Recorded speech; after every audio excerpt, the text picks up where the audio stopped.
சட்டமன்றத்தில் இன்றைக்கு தமிழ்நாட்டிற்கும் சென்னையினுடைய சுற்று வட்டாரத்தில் இருக்கக்கூடிய தொழில் வளர்ச்சிக்கும் அடிப்படையாக எதிர்கால ஆதாரமாக விளங்கக்கூடிய பரந்தூர் விமான நிலைய திட்டம் குறித்து விவாதிப்பதற்காக திராவிட முன்னேற்றக் கழகத்தினுடைய சார்பில் விதி எண் 55 கீழ் கவன ஈர்ப்பு தீர்மானம் ஒன்றை நாங்கள் ஏற்கனவே நம்முடைய பேரவைத் தலைவரிடத்திலே திராவிட முன்னேற்றக் கழகத்தின் சார்பிலே கொடுத்திருந்தோம்.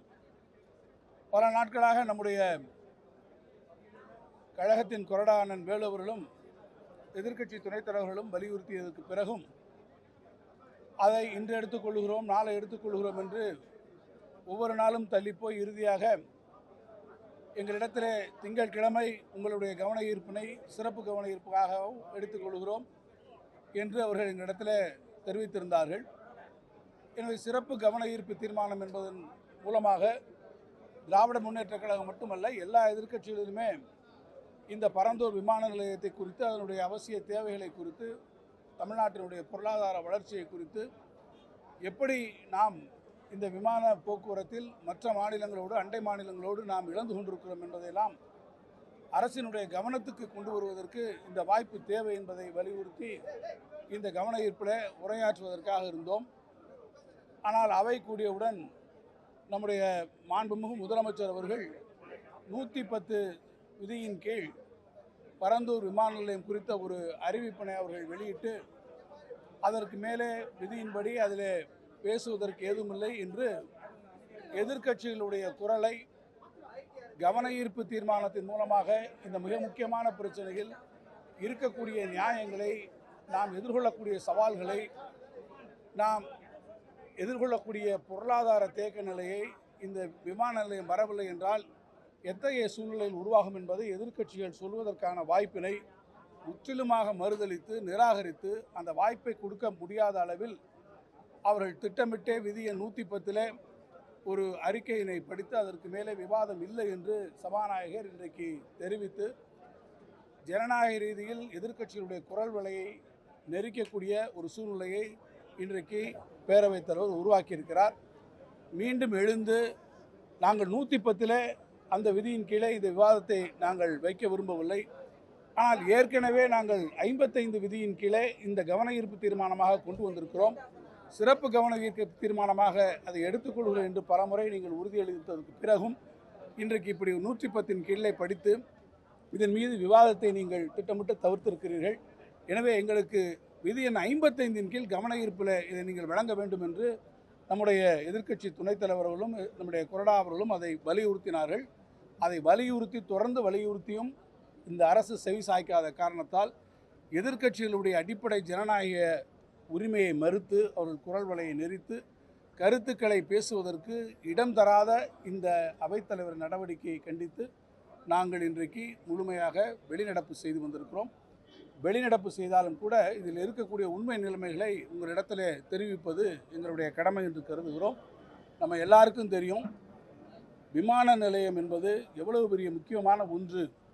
குறிப்பாக தமிழ்நாட்டிற்கு சென்னையிலே அமையக்கூடிய இந்த விமான நிலையம் என்பது தமிழ்நாட்டினுடைய பொருளாதார சூழ்நிலைக்கு எவ்வளவு ஒரு அத்தியாவசியமான ஒன்று, இன்றியமையாத ஒன்று.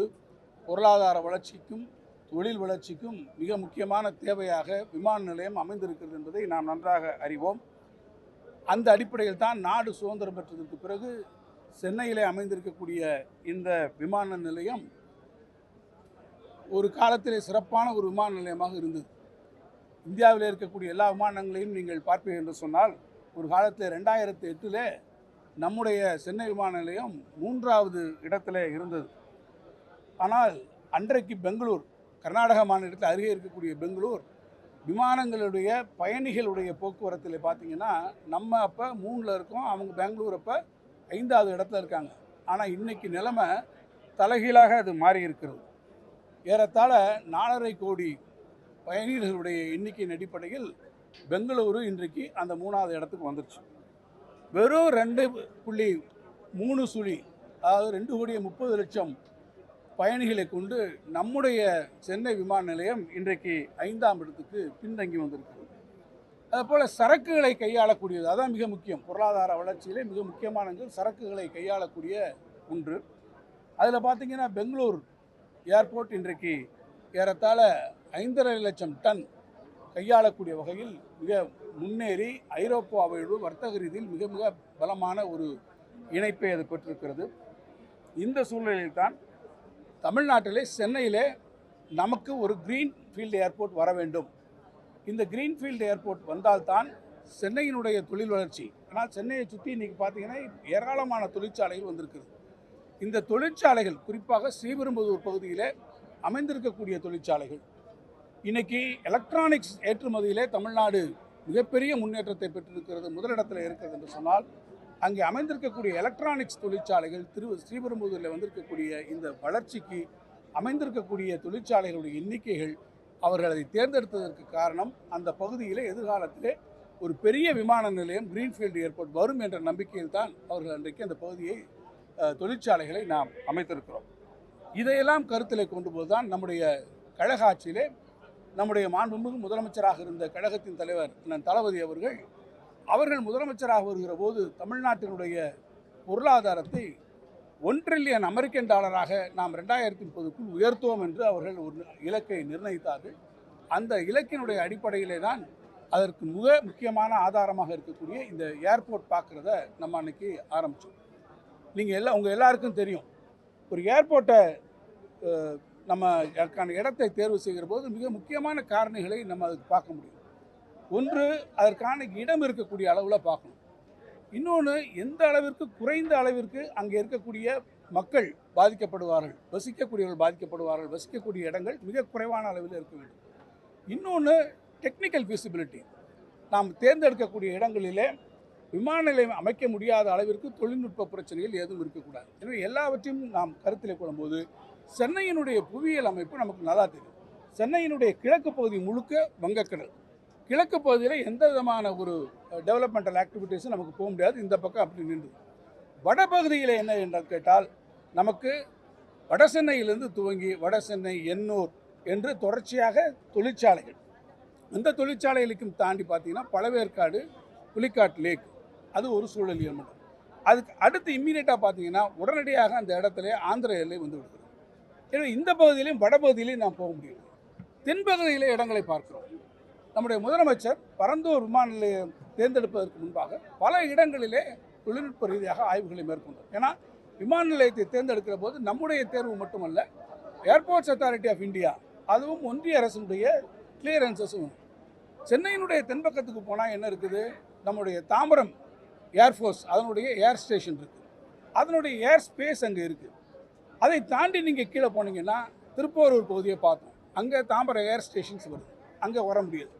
அதுக்கு தெற்க போய் பார்த்தீங்கன்னா படாலம் பகுதியில் பார்த்தீங்கன்னா கல்பாக்கம் அனல் மின் நிலையம் வருகிறது, அது கல்பாக்கம் அணுமின் நிலையம் இருக்கிறது. இன்னொரு பக்கத்தில் நம்முடைய வடநாங்கல் பறவைகள் சரணாலயம் இருக்கிறது. தென்பகுதியிலையும் போக முடியாது. ஆக நம்ம ஏர்போர்ட் அமையக்கூடிய இடம் என்பது நமக்கு மேற்கு பகுதியில் தான் வருகிறது. மேற்கு பகுதியிலும் நான் ஏற்கனவே குறிப்பிட்டதை போல எந்த இடத்துல நமக்கு லேண்ட் அவைலபிலிட்டி இருக்குது, காஸ்ட் ஆஃப் லேண்ட் இருக்குது, எத்தனை பேர் நம்ம வெளியேற்றக்கூடிய ஒரு நிலைமைகள் உருவாகும், அங்கே என்ன இஹெச்விடி லைன் மாதிரி ஏதாவது டெக்னிக்கல் பிரச்சனைகள் இருக்கா, ஒரு அந்த ரன்வே அமைவதற்கு 2 ரன்வே அமைவதற்கான வாய்ப்புகள் இருக்கா என்பதையெல்லாம் மிகப்பெரிய அளவில் தொழில்நுட்ப ரீதியிலே நாம் பார்த்து அதற்கு பிறகுதான் பரந்தூரை தேர்ந்தெடுத்தோம். இப்போ அவங்க என்ன சொல்கிறாங்க, பரந்தூர் திட்டத்தை கைவிடப்படும் என்று இன்றைக்கு அறிவித்திருக்கிறார். ஆனால் இதுவரை அவர்கள் ஏற்கனவே அறிவித்து, நம்முடைய முதலமைச்சர்கள் அறிவித்து பரந்தூர் அந்த விமான நிலைய திட்டம் என்பதை ஒன்றிய அரசினுடைய அமைச்சர் அவர்கள் கூட நம்முடைய மாநிலங்களவையிலே நம்முடைய உறுப்பினர் வில்சன் அவர்கள் கேட்கிற போது இதுவரை எங்களுக்கு எந்த விதமான கோரிக்கையும் அரசாங்கத்திலிருந்து வரவில்லை என்று சொன்னார். அது ஒரு ஒருமைக்கு இன்றைக்கு நம்முடைய மாண்புமிகு முதலமைச்சர் அவர்கள் அந்த திட்டத்தை கைவிட்டிருப்பதாக அவர் அறிவித்திருக்கிறார். அரசாங்கம் ஒரு கொள்கை முடிவை எடுக்கிறது. ஆனால் இந்த திட்டத்தின் வாயிலாக வரவேண்டிய மிகப்பெரிய தொழில் வாய்ப்புகள் இன்றைக்கு மறுக்கப்பட்டிருக்கிறது. காரணம், நான் ஏற்கனவே சொன்னதை போல அந்த பகுதியிலே வரக்கூடிய இந்த வாய்ப்பினால்தான் திருவெரும்புதூரை சுற்றி இருக்கக்கூடிய பகுதிகள், சென்னையை சுற்றி இருக்கக்கூடிய பகுதிகள் பெரிய அளவிலே தொழில் வளர்ச்சி பெறக்கூடிய ஒரு வாய்ப்பினை வரும். இப்போ நீங்கள் என்ன பண்ணியிருக்கீங்க, லேண்ட் அக்வசிஷன்ஸ்க்கு போயிருக்கீங்க. இப்போ லேண்டை ஒரு பர்டிகுலர் காரணத்துக்காக நீங்கள் அக்வசிஷன் எடுத்துருக்கீங்க. இந்த பரந்தூர் பகுதியில் கூட பார்த்தீங்கன்னா ஏறத்தாழ 5746 ஏக்கர் நாம் கையகப்படுத்துகிறாரு. இதில் பார்த்தீங்கன்னா 95% ஏறத்தாழ 90% இடங்கள் நம்ம ஏற்கனவே கையகப்படுத்துகிறோம். இந்த இடத்தை தேர்வு செய்து அவர்களோடு பேச்சுவார்த்தை நடத்துகிற போது பார்த்தீங்கன்னா என்னுடைய அருகில் இருக்கக்கூடிய நம்முடைய மாண்புமிகு அண்ணன் ஏவா வேலு அவர்கள் அப்போது பொதுப்பணித்துறை அமைச்சர், அவருடைய தலைமையில் அவரும் நானும் மரியாதைக்குரிய முன்னாள் அமைச்சர் அண்ணன் அன்பரசன் அவர்களும் ஒரு குழுவாக அமைக்கப்பட்டு அண்ணன் வேலு அவர்கள் அதில் பலமுறை அவர்களிடத்தில் பேச்சுவார்த்தை அங்கே இருக்கக்கூடிய விவசாயிகளிடத்தில் பேசி அவர்களிடத்தை எடுத்து சொல்லி அந்த இடத்திலே அதை அமைப்பதற்கு ஏறத்தாழ அங்கே இருக்கக்கூடிய பலரும் ஒரு கிராமத்தில் அத்தனை பேரும் ஒத்துக்கொண்டு அவர்கள் காம்பன்சேஷனும் வாங்கியிருக்கிறார். இப்போ இங்கே வேணாம்னு சொல்லிட்டா லேண்ட் அக்விசிஷன் ஆக்ட் பிரகாரம் எந்த நோக்கத்துக்காக நீங்கள் எது எடுக்கிறீங்களோ அந்த நோக்கத்துக்காக தான் அதை பயன்படுத்த முடியும். இப்போ அதை அங்கே கைவிட்டு விட்டீர்கள்னு சொன்னால் அந்த நிலங்களை என்ன செய்ய போகிறீர்கள்? அங்கே இருக்கக்கூடியவர்கள் ஏற்கனவே காம்பன்சேஷன் வாங்கி விட்டார்கள்னு சொன்னால் அவர்களுக்கான பதில் என்ன? சரி, இங்கே அது வரல, வேறு ஏதாவது திட்டம் வச்சுருக்கீங்களா? அப்படியானால் அந்த திட்டம் வருகிற போது அங்கே இருக்கக்கூடிய நீரியல் சூழ்நிலைகள், சூழலியல் பிரச்சனைகள் தீர்ந்து விடுமா? அங்கே இருக்கக்கூடிய விவசாயிகளுடைய பிரச்சனைகள் அது தீர்ந்து விடுமா? இன்றைக்கு நீங்கள் என்ன சொல்லுவீர்கள்? இந்த இடத்திலிருந்து வேறு ஒரு இடத்துக்கு நாங்கள் பார்ப்போம், அதை குறித்து ஆய்வு எடுத்துவோம் என்று சொல்லுவீர்கள். அது எப்போது வரும்? அங்கே இருக்கக்கூடியவர்களில் எத்தனை பேரை நீங்கள் வெளியேற்றக்கூடிய சூழ்நிலை வரும்? அங்கே என்ன இன்ஃப்ராஸ்ட்ரக்சர் இருக்குது? சரி, இதே பரந்தூரில் தான் இந்த விமான நிலையம் வரும் என்ற வகையில் அங்கே ஒரு மெட்ரோ திட்டத்தை இப்போ நமக்கு சுங்குவார் சித்திரை வரை கொண்டு போயிருக்கோம். எதிர்கால இந்த மெட்ரோ திட்டத்தினுடைய நிலைமை என்ன? இங்கே நீங்கள் கொண்டு போகிற இடத்துல இப்போ பெங்களூர் டு சென்னை அந்த புதிய சாலை, 4 வழிச்சாலை இப்போ வந்து கொண்டிருக்கிறது. இந்த இதோட அலைன்மெண்ட்டோட பரந்தூர் இருந்தது. இனி வரக்கூடிய இடங்கள் எப்படி இருக்கும்? அந்த இடத்துல எந்த வகையிலே நீங்கள் செய்ய போகிறீர்கள்? நான் ஏற்கனவே சொன்னதை போல சென்னையை சுற்றி இருக்கக்கூடிய பல்வேறு இடங்களில் மிகப்பெரிய அளவில் அந்த பிரச்சனைகள் உங்களுக்கு இருக்கும். ஆகவே அதை நீங்கள் என்ன செய்ய போகிறீர்கள் என்பதை நான் கேட்டுக்கொள்ள விரும்புகிறேன். ஆக இந்த சூழ்நிலையில், இப்படிப்பட்ட ஒரு சூழ்நிலையில் பரந்தூரிலே நீங்கள் இந்த விமான நிலையத்தை அமைப்பதுதான் மிக சரியானதாக அமைந்திருக்கும். ஆனால் இதை நீங்கள் அரசியல் காரணங்களுக்காக இன்றைக்கு மாற்றணும். ஒரு திட்டம் நாட்டுக்கு வருகிற போது அதில் அரசியல் செய்யக்கூடாது. அரசியல் காரணங்களுக்காக ஏதேனும் திட்டங்கள் நிறுத்தப்பட்டிருக்கும் என்று சொன்னால் அது நம்முடைய பொருளாதாரத்தை பாதிக்கும். ஏற்கனவே அதிமுக ஆட்சியில் துறைமுகத்திலிருந்து மதுரை வாயில் திட்டம் இதற்காக நிறுத்தப்பட்டு மீண்டும் நம்முடைய கழக ஆட்சியிலே துவங்கப்பட்டது. இப்படி பல சூழ்நிலைகளிலே அரசியல் காரணங்களுக்காக திட்டங்களை நீங்கள் நிறுத்துவீர்கள் என்று சொன்னால் அது ஒட்டுமொத்த நாட்டினுடைய பொருளாதாரத்தை பாதிக்கும். எனவே தான் நான் கேட்டுக்கொள்ள விரும்புவதெல்லாம், அரசியல் நோக்கங்களை தாண்டி திராவிட முன்னேற்ற கழக ஆட்சியிலே இந்த திட்டம் கொண்டு வரப்பட்டு இன்றைக்கு நில எடுப்பு பணிகளெல்லாம் கூட 90% முடிந்துவிட்ட நிலையிலும் இதற்கு வேண்டுமென்றே நாம் போய்விட்டு சொல்லிவிட்டோம், நாம் தேர்தல் அறிக்கையில் சொல்லிவிட்டோம், நாம் விக்கிரவாண்டிகளை சொல்லிவிட்டோம் என்ற காரணங்களை காட்டி இந்த திட்டத்தை நிராகரிப்பது என்பது உள்ளபடியே அங்கே இருக்கக்கூடிய பொருளாதார வளர்ச்சியை மிகப்பெரிய அளவிலே பாதிக்கும். திருப்பெரும்புதூர் மட்டுமல்ல, நம்முடைய பகுதியிலே பார்த்திங்கன்னா பல தொழில் வளம், இன்றைக்கி பல தொழிற்சாலைகள் ஆந்திராவை நோக்கி போகக்கூடிய சூழ்நிலையெல்லாம் உருவாகி இருக்கிறது. ஆந்திர அரசு ஏற்கனவே அங்கே ஒரு விமான நிலையம் அமைக்கக்கூடிய கருத்துரு இருக்கிறது. ஏற்கனவே ஓசூர் விமான நிலையத்தை நாம் இழந்திருக்கிறோம். பெங்களூரில் இப்போ 2வது ஏர்போர்ட்டுக்கு போயிட்டாங்க. குப்பத்தில் ஆந்திராவில் ஒரு ஏர்போர்ட் வருது. ஸோ ஓசூரை சுற்றி இருக்கக்கூடிய பகுதிகளெல்லாம் இன்றைக்கி ஏர்போர்ட்டுகள் வருகிற போது ஓசூரிலே நமக்கு அனுமதி மறுக்கப்பட்டு அது ஓசூரை நாம் இழக்கிறோம். இப்போ மீண்டும் பரந்துரையும் இழந்தால் இந்த நாட்டினுடைய தொழில் வளர்ச்சி எங்கே போகும்? பொருளாதார இலக்கு அங்கே போகும். தாவேக அரசு சொல்லியிருக்கக்கூடிய 1.5 trillion economy, American dollar economy என்பதை எப்படி இந்த அரசு நிறைவேற்றப் போகிறது? இதற்கான ரோட் மேப் என்ன? ஆக இந்த திட்டங்களை எல்லாம் அரசியல் காரணங்களுக்காக தடுத்து நிறுத்தக்கூடிய போக்கை ஒழிய உள்ளபடியே தமிழ்நாட்டினுடைய வளர்ச்சிக்கும் அதனுடைய முன்னேற்றத்திற்கும் இந்த அரசு துணை இல்லை என்பதை நான் இங்கே தெரிவித்தேன்.